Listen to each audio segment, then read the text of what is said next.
Another slow start for Boston College as they fall behind and they are not able to keep up with Syracuse. We'll recap that game. Also, a transfer for the Boston College football team. We'll get into all of this and much more on today's Locked On Boston College. You are Locked On Boston College, your daily podcast on the Boston College Eagles, part of the Locked On Podcast Network, your team every day.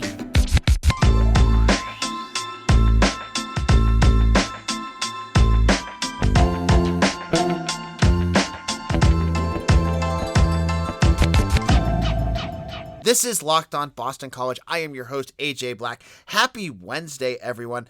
Let's jump into this basketball game. On Tuesday night, Boston College hosted Syracuse for their game on the ACC network, and it was a slow start for the Eagles as they fell behind really quickly against a good shooting Syracuse team that had Cole Swider really kind of hitting some big shots. He was hitting shots from way outside.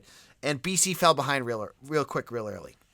Well, BC started to come back. They brought it within 8 points in the second half, but it wasn't enough. Now, watching this game, there's a few things that really stick out with the Eagles. And it's stuff that we've talked about all season long. Their inability to shoot deep.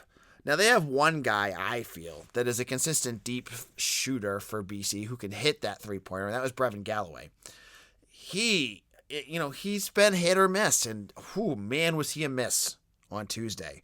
1 for 12 from three-point range. He's got a new haircut, too, which if you recognized, you remember the old Brevin Galloway, he had like the moppy hair, like kind of longer. It's completely shaved now. I almost didn't recognize him. But he went 1 for 12. He had a tough game. 1 for 12 or 1 for 13. Really, really tough game. The star of the game was Jaden Zachary. Jaden Zachary had 18 points for the Eagles. Really good. In terms of getting to the bucket. Like, when Boston College next year gets some more shooters to surround Jaden Zachary, you're going to see this kid really flourish because he is not the number one. He should not be the number one option on any offense, right? He's not that dynamic in terms of, like, he can't take over a game. But, man, you put him in behind a few other guys, say, like Prince Aligbe and Donald Hand or Prince Aligbe and DeMar Langford or Gianni Thompson next year, that is where he's going to shine because he is the perfect number 3 option for that offense. But he had to be the number 1, and it just wasn't working. Quentin Post also had a good game. James Karnick did not. The defense, for the most part, I thought the defense looked pretty good. They ended up letting up 73 points, but that was because they kind of just extended it near the end. They lost 73-64. Syracuse shot about 40% from the field, 45% from three-point range. That's the thing with the Syracuse team. Every year it seems like they just add more and more three-point shooters. They had Joe Girard, who we've seen before. He had 19 points. He was second on the team, behind Cole Swider. Swider went 5 for 8. Girard 3 for 5. And then the Boeheim brothers. One of the Boeheims, Buddy Boeheim, really struggled. He had 14 points, but only shot 2 from 9 from three-point range. So, what do you take from this game? I thought BC, again, they're doing the best, I think, from what they have. They're not the most talented team. Like, you look at this roster, up and down the roster, who is the number 1 scorer on that team? Like, who do you look at if you're talking about Boston College and you're like, oh, this is the scorer? They don't have one. Mekhi Ashton Langford's good, but he's like a number 2 scorer. DeMar Langford is right now a 3 or 4 scorer. He's not the most consistent scorer. They don't have one right now. And the system is there. I like the system that Earl Grant has got.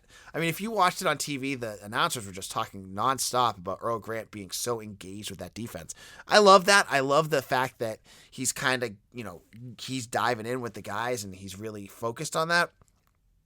It's just that he needs to get more of his guys in. So next year, he's got 4 recruits coming in. You hope to see Gianni Thompson figure out something because, man, you have not seen much of him. He did not play at all in this game. His usage has been really interesting. I'm not sure what the deal is. I've heard, he's a freshman. They're kind of easing him in, but then they ease him in and then they pull back again. You love to see him play a little bit more, but I don't know. It is what it is, right? So next game for Boston College basketball is against Duke on Saturday. That's a huge game for the Eagles. Obviously, it's a ranked team. They're coming off a loss. They just lost to UVA in a big game on on Monday. They're gonna be hungry, but I get a feeling that that'll be one of those few games that Conti Forum does sell out. That there's going to be a packed audience there that are going to be totally pumped about this. Packed stands, excuse me. But it's a loss. Boston College drops to 4-8 in the ACC. There's not really much else to talk about from this game. Like, good fight at the end. I thought that, they had those moments where they were really close to coming back. Like, you could sense it, and then Swider would hit a 3 or Garrard hit a 3, and that would just be the dagger, and that was it. And good fight from the guys, and they'll go against Duke on Saturday. So in a moment, we're going to look at a potential transfer that Boston College has been connected to. It sounds like they're in really good shape. Now let's chat about my good friends over at Built Bar. This is the time of year that I've pretty much given up on all my New Year's resolutions. I'm never good at them, but not this year. I'm sticking to my resolution to eat right thanks to Built Bar. It almost feels like it's not really a resolution because I'm actually enjoying eating them. Have you tried the Puffs? If you haven't, you're missing out one of the best Built Bars, best tasting bars. Puffs are the first ever protein-infused marshmallow. They're fluffy, they're marshmallowy, they're not just a protein bar, they are a treat, and they're covered in 100% real chocolate. Puffs are a fan favorite with some incredible flavors. Yummy cinnamony churro, coconut marshmallow, banana cream pie. They are so good. These are going to be your new favorite. All Built Bars are covered in 100% real chocolate. Yep, Puffs included, with 100% real chocolate.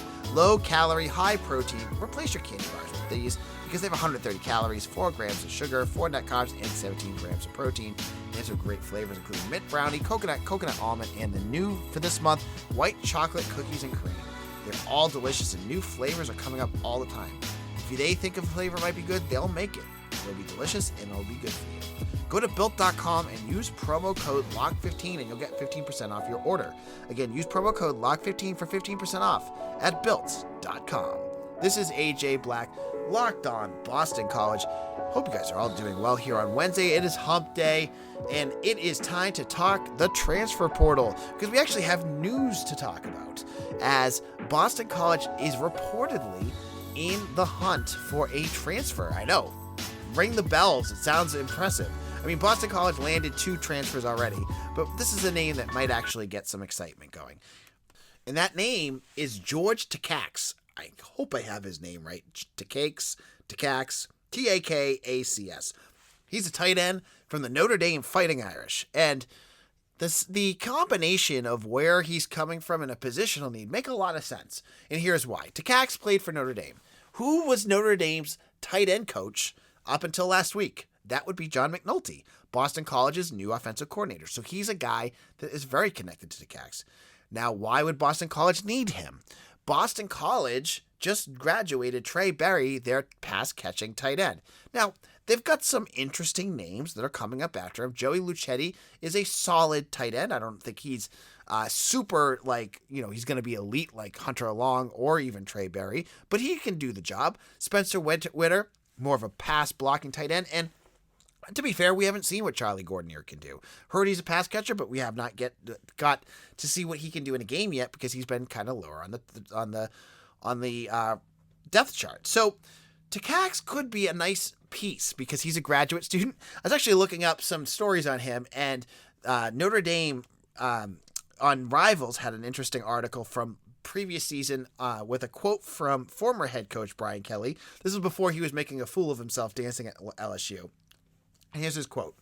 He said, "He's now in a position where he can complement the office," former Notre Dame coach Brian Kelly said. "His mindset is, I can contribute. I'm not going to be Michael Meyer, and that's not who I am, but he's a big physical kid. He plays physical at the line of scrimmage. He's a guy who's going to help us as an inline blocker. He's a guy who has some talent catching the football." Now, I reached out to Brian Driscoll, who is a part of the SI Fan Nation Network. I talked to him a lot about Notre Dame, Boston College stuff. He was the one that talked to me a little bit about Nick McNulty. He also gave me the scoop on Phil Dracovic when he first transferred over. He said that, although Tacks only has, I think, like 7 or 8 catches total his whole career. I think he had 3 all of last year. He had 3 receptions for 36 yards and a touchdown. He said he has the potential and talent to be a pass catcher. This is a 4-star recruit out of high school many years ago. They called him Old Man Tacks in that same article. He's been around for a long time. He just has not had the experience to play. Now, he obviously has the talent if he's a 4-star recruit.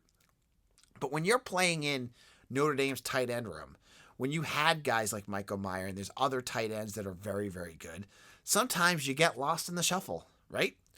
And sometimes those guys just need a new lease on life, a new experience to go play somewhere else.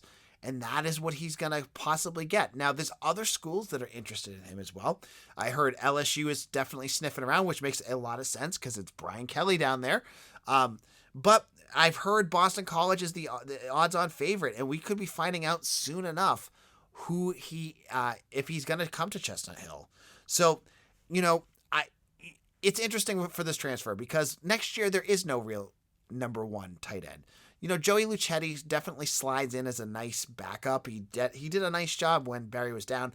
But if you get a good tight end, if this Tacks can actually turn into a pass-catching veteran tight end and it's a system that he understands, that could be a real asset for them. So this is a good first step, hopefully, for Boston College. As I said before, they have 2 other transfers that have already transferred to BC. That's Dino Tomlin. He's a wide receiver and son of Mike Tomlin, the Pittsburgh Steelers' great head coach. And Regan Terry, who's also a son of a BC staffer, Reggie Terry, couldn't think of his name. And he is a defensive lineman, 4-star as well. So, Jeff Hafley has said all along that he is going to pick and choose where he goes in the portal. And if this is number 3, that's pretty much around where you'd expect him to be. Like, I expect maybe he looks at one more defensive lineman. I know Terry is a freshman or a redshirt freshman, so he's not going to be a guy that I don't think contributes right away.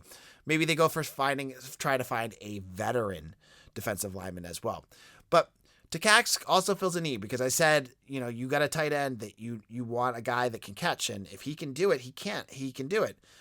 If the kids beat him out in camp, I'm sure Hafley's going to give the job to whoever is best fitted. So we'll have to see. It's an interesting little side story here that it's someone that knows McNulty, and I'm sure McNulty knows this kid inside and out and knows what his strengths are and what the untapped potential is going to be. Because if you're a pass-catching tight end in Notre Dame and you're behind Michael Meyer, good luck. That's baby Gronk is what they call him, and for good reason. He had like 76 catches last year.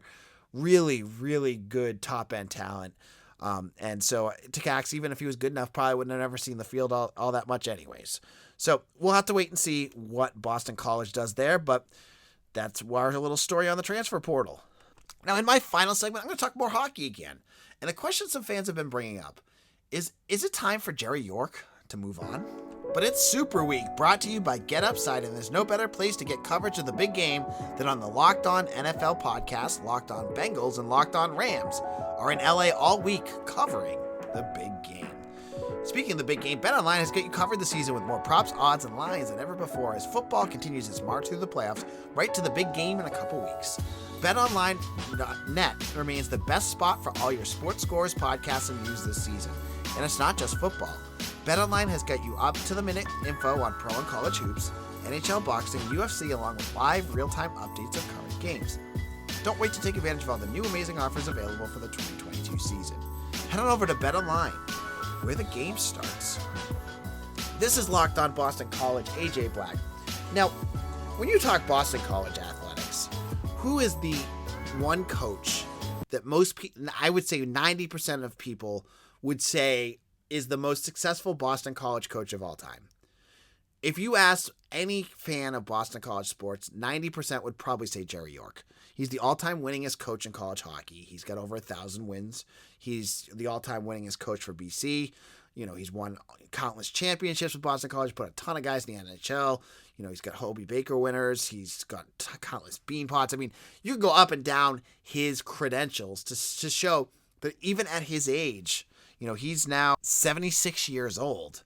Even with his age, he's still one of the top coaches in the college hockey. But Boston College is now on an 0-9 slump. They haven't won a game in 2022. They got 1 point in an overtime loss to Providence, but they just lost in the Beanpot. They lost last week to UMass Lowell. The team looks a little rusty.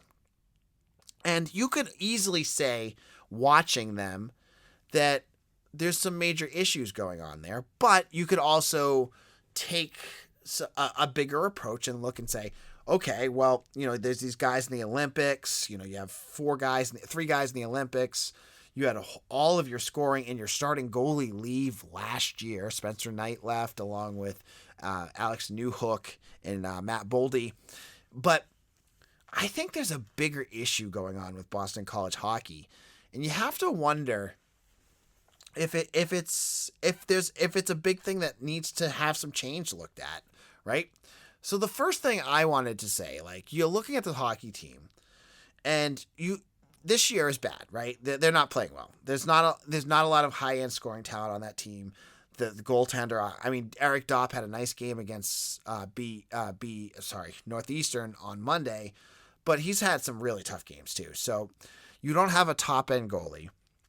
But the team themselves have not been constructed very well recently. Just remember last year, this team came in scorching hot into the Hockey East tournament. They ended up losing, I think, in the second or third round of the Hockey East tournament. They get smoked by Ferris State in the tournament, or St. Cloud State, excuse me. And the big issue is that Boston College is super young. Now, Boston College has been recruiting the same way they always have been recruiting. They're getting these top blue chip hockey players that are going in the first and second round, like Newhook and Boldy. But other schools, they're building veteran talent. And you see schools like UMass Lowell, who's the top team in the Hockey East right now. On that team are 23-year-olds, 22-year-olds playing against BC, who's 18 years old. That's a big difference. Remember how young you felt as an 18-year-old versus how much older you felt the second year you were out of college, third year you were out of college. That's a big difference.